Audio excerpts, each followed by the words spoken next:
My name is Eugene Sepulveda. I'm the Director of Government Affairs at Capital Factory. It's my privilege to welcome the Senator and Rachel, who's going to be co-working with us. I just want to clarify, Capital Factory is not partisan. We're barely political. There's no establishment of a campaign headquarters, but we're excited that 2 members of the Senator's tech team will be working here with us temporarily. And we're always looking for opportunities to introduce our members to entrepreneurship. This is about civic entrepreneurship, not about campaigning. I'm going to introduce Rachel Kunia.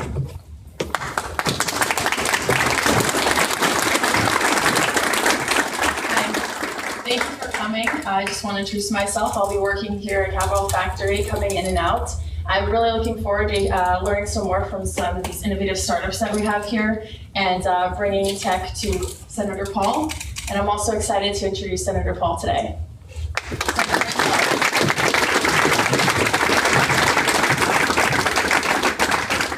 you. People keep asking me, why are you in Texas and not in New Hampshire? Well, because I think if you want talent, you got to go where the talent is. That's right.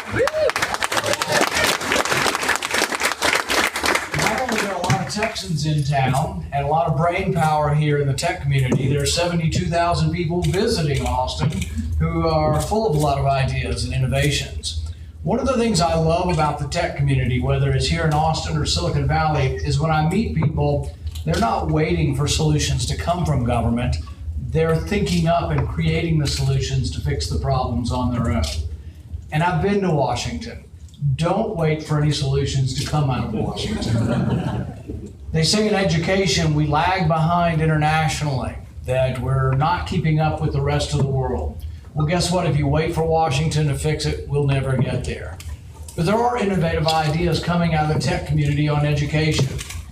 People think somehow that you give them a smartphone. We give every one of our kids a smartphone, they're going to be smart. But it's the phone that's going to make them smart. It's not the iPad that's going to make them smart, but the devices that allow communication, can transmit knowledge, and can do things that we've never ever done in our history. We can have human progress that will accelerate beyond our imagination when we connect knowledge to our kids. Here's the thing. Once upon a time when our country started, the novel thing about America was that America started, and for a change, anybody could participate based on merit and not your birth, not your status of birth.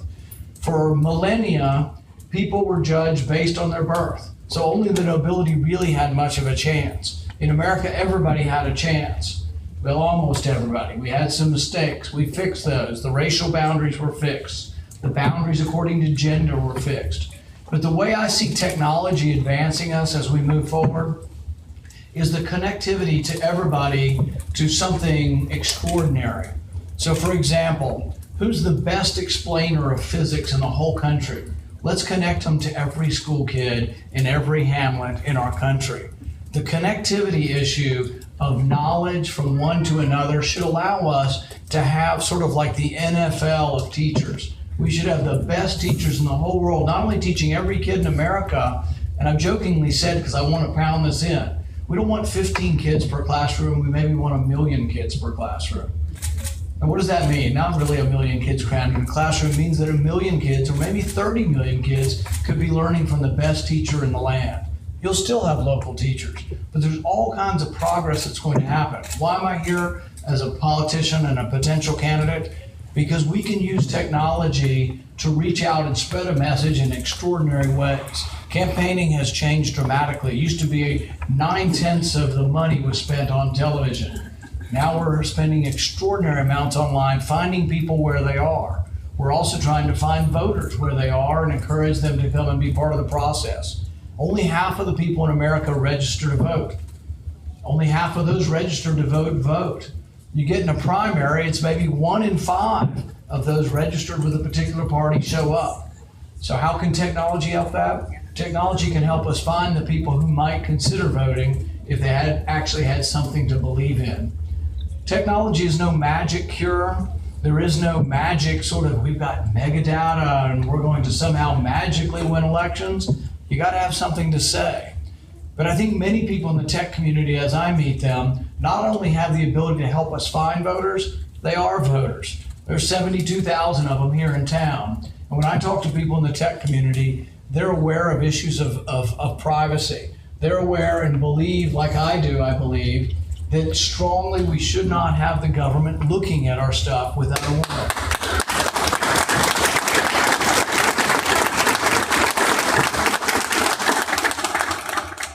The Republican Party last go around had a plan to sort of use technology in the end and catch up to President Obama.